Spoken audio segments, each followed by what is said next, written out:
Go. Hello, this is Pastor Lauren Richmond of East Denver Bible Baptist Church welcoming you to our broadcast, Lead Me to the Rock. We're talking about the spiritual discipline. I want to relate it to three things in the Christian life. We'll deal with the physical realm first and draw our application from there, but we talked about practice and, purpose, practice, and prize. In running the race of life, the Bible in 1 Corinthians chapter 9, verses 25, and says, "And every man that striveth for the mastery is temperate in all things. Now they do it to obtain a corruptible crown, but we an incorruptible. I therefore so run, not as uncertainly, so fight I, not as one that beateth the air, but I keep under my body and bring it into subjection, lest that by any means, when I have preached to others, I myself should be a castaway." I would like to take you back to 1994. Obviously, I was a much better runner, much better shape than I am now, and we can't hold on to things over the years, but there are some things that we can take from this in the physical realm, and then we'll relate it to the spiritual and the Christian life. But the first thought was, I determined that in Memorial Day weekend of 1994, I would run a 24-hour ultra marathon. It was the Colorado USA Track and Field 24-hour championships in Chatfield Park. We started at 10 o'clock in the morning and went through till 10 o'clock the next morning, so you're running through the night. We dealt with some hail and some other things. Of course, it's very interesting running all night long as well out there, but we went ahead and did it. And so one of the things I did for practice was I gradually built up my miles until several weeks before the race was to take place. I was running over 100 miles a week, and then you gradually drop it back down. And another issue that I had was in handling the discipline.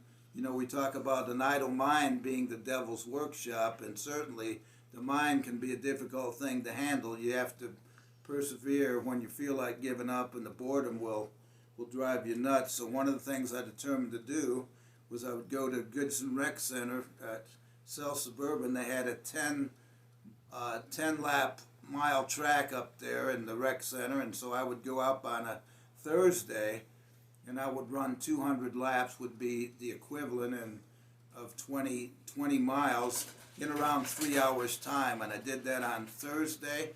Then I'd go back and do it again on Friday, just for the discipline of doing it when you might have been hurting or tired or whatever, and that was able to help me get through. And so the other thing I did, I had a coach. His name was Scott Weber, and he was also an ultra-marathoner, and he was one of my competitors during the race. And I asked Scott, having never done that before, I said, "Scott, how do you get through this thing?" He said, "Well, you just got to keep moving.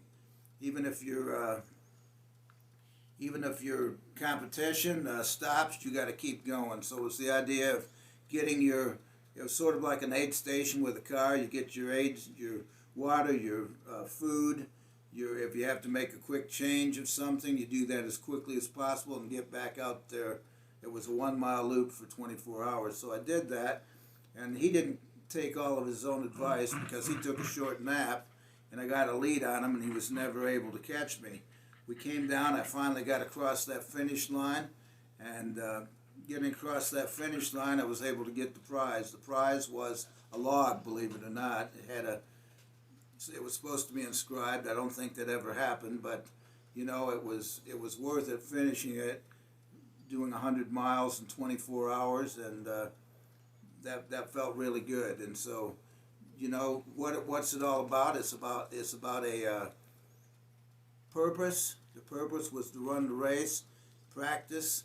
The Christian life is all about practice, discipline, doing the same thing over and over again, and setting your mind on things above, on the things of Christ, trying to please Him, and then just crossing the line and getting the prize, letting the Lord tell us one day, "Well done, thou good and faithful servant." My wife and I are going to share a short song with you, and then we'll wrap it up for tonight. It's "When We See Christ." Oft time the day seems long, our trials hard to bear. We're tempted to complain, to murmur and despair. But Christ will soon appear to catch his bride away. All tears forever over in God's eternal day. It will be worth it all when we see Jesus. Life's trials will seem so small when we see Christ. One glimpse of his dear face, all sorrow will erase.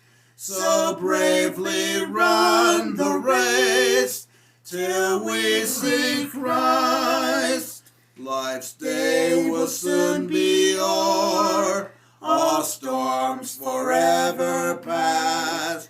We'll cross the great divide to glory safe at last. We'll share the joys of heaven, a harp, a home, a crown.